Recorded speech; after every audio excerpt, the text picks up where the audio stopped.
Noyong makhorang YouTube channel no subscribe khlai redi te bell icon button no click khai redi.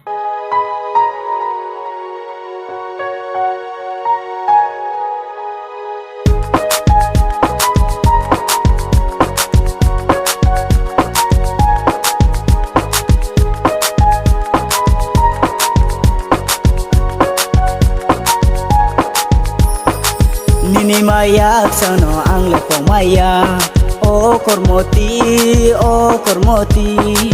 changkol mo nobu kol borai kolye o nai thauti ha chal tu ye phon a ye ma tu phoi rom bar debu kormolu mano ha chal tu ye phon a ye ma tu phoi rom bar debu kormolu mano Graina hayai ata graina hayai graina hayai ata graina hayai ho mayam do ho mayam do ho tu ya hani no bai pa lu khale se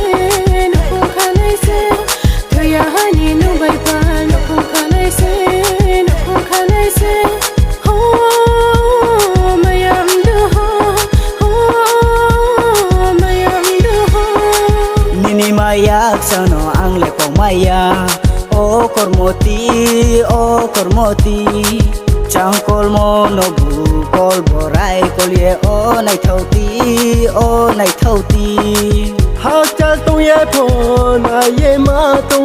phoi rom bar debu kormolu mano ha chal tu ye phon a ye ma tu phoi rom bar debu kormolu mano ai ni mayano ata poeta thangde ai ni mayano ata poeta thangde ho ata sakso ho ata sakso ho puto ko koloi no so ye tu ngai ha puto ko koloi no so ye tu ngai ha ho ata sakso ho ata sakso ho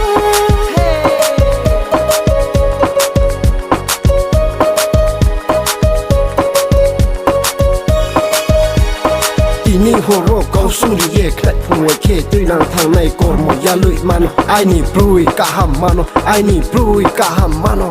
na ye tu ke mai bore ya kormo khuti mano ai ni kormo khuti mano Nini maya sono ang lepong maya o kormoti changkol mo nobu kol borai kolye o nai thauti ha chal tu ye phon a ye ma tu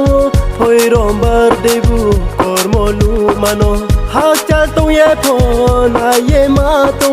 phoi rom bar debu kormolu mano